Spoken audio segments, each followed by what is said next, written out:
Fa miarabantsika tsy avy indray amin'ity alakamisy faharoa ny volana novambra ity ary fifaliana ho anay mandrakariva ny mizara an-ten'Andriamanitra ho anao amin'ity maraina ity. Ny rina dia hitondra hery, hitondra vokatsoa aminao mandrakariva izany ary mivavaka ho anao manokana mba hiasan'ny fanahy masina ianao. Alohan'ny dirantsika ny amin'ny fiambenana an'io dia hiara hivavaka isika. Ny Andriamanitra tsara ny Andriamanitra mbola misaotra anao izay noho ny amin'ny fitahiana ho anay manokana. Misaotra fa tsy mamela anay ho resy ianao fa manome izay rehetra ilainay tokoa mba ahafahanay mitraka ny amin'izao fiainana izao. Toano izahay meo ny herinao ary eo ka hanjakanao irery ihany. Amin'ny anaran'i Jesosy, amen. Lohatenin'ny mofinainantsika androany dia manao hoe vatolampin'i Israely. Nalaina Matthieu 7:20 manao hoe ary izao milaza aminao koa ianao ny Petera ary ambonin'ity vatolampy ity no ahoriko ny fiangonana ary ny vavahadin'ny fiainana tsy hita tsy haharesy azy. Amen. Notoizan'i Jesosy hoe ary izao izy milaza aminao koa ianao ny Petera ary ambonin'ity vatolampy ity no ahoriko ny fiangonako ary ny vavahadin'ny fiainana tsy hita tsy haharesy azy. Ny teny grika hoe Petera dia midika hoe vatokely na hoe vato mikodidi. Tsy Petera izany ny vatolampy nanorenana ny fiangonana, naharesy azy tokoa ny vavahadin'ny fiainana tsy hita rehefa nandany tompony izy tamin'ny fihozonany sy ny fianianana nataony. Teo amin'ilay tsy resy ny vavahadin'ny fiainana tsy hita no nanorenana ny fiangonana. Taon-jato maro talohan'ny havian'ny mpamonjy dia efa nanondro an'ilay vatolampin'ny Israely Mosesy. Nihira ilay vatolampy mafy ny mpanao salamo na dia Petera aza rehefa nanao tsinjomandry dia nampiatra ny faminaniana io tamin'i Jesosy. Hoy izy hoe raha tahiny manandrana ianareo fa tsara ny tompo izay atononareo toy ny vato velona no lavin'ny olona fa voafidin'Andriamanitra sady soza izy ka dia hatsangana koa ianareo tahaka ny vato velona ho trano fanahy. Hitantsika izany amin'ny Petera 1:2 fa tsy misy mahay manao fanorenana hafa hozy izy hafa-tsy izay natao dia Jesosy Kristy.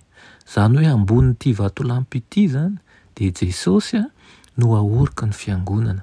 Teo anatrehan'Andriamanitra sy ny herin'ny lanitra rehetra sy teo anatrehan'ny tafiky ny elo izay tsy hita maso no nanorenan'i Kristy ty fiangonany teo amin'ny vatolampy velona.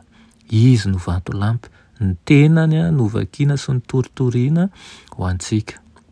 Toa mbola narefo ny fiangonana raha nanambara n'io teny io Kristy.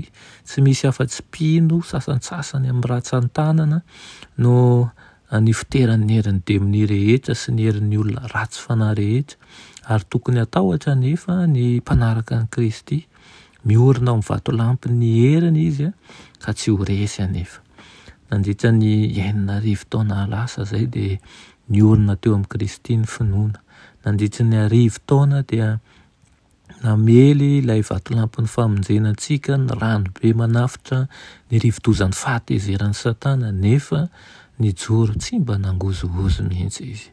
Nanambara ny fahamarinana izay iorenan'ny finoan'ny fiangonan'i Petera ary koa nomeny Jesosy voninahitra izy amin'ny mahasolo tenan'ny mpino rehetra azy.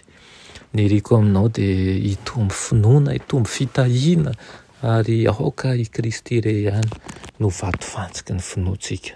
Amin'ny fiangonana rehetra misy antsika dia ajoroy mandrakariva ny fahamarinana mahakasika an'i Jesosy ary aoka ho Jesosy irery ihany no hifototra hifantohan'ny zavatra rehetra amin'izay zavatra rehetra atao.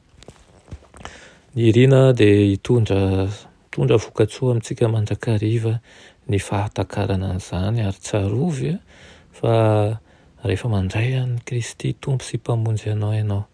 Izy ny vato fantsiky ny finoanao, tsy mba hangozozy ianao fa eny fa na dia hozongozonina hatramin'ny fofinaina aza satria fantatrao fa ilay nifidy ianao, ilay nikenao ihany koa dia velona mandrakizay ary manome fampanantenana tena izy fa tsy pokaty ary tena ho velona ary tena ho avy indray eny amin'ny raon'ny lanitra haka sy ianao.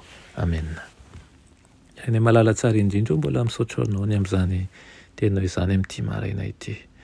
Toany mandrakariva izahay amin'ny alalan'ny fanahinao masina, tsy mba hangozohozo fa hifikitra aminao eny fanadimea ratsy izao fiainana izao.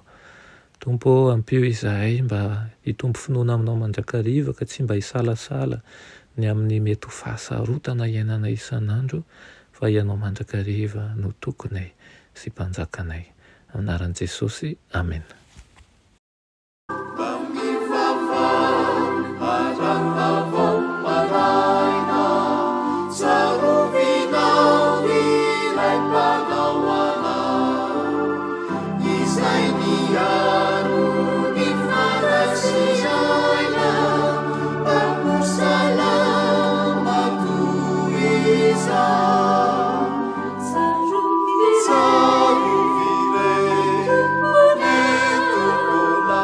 Sabiaro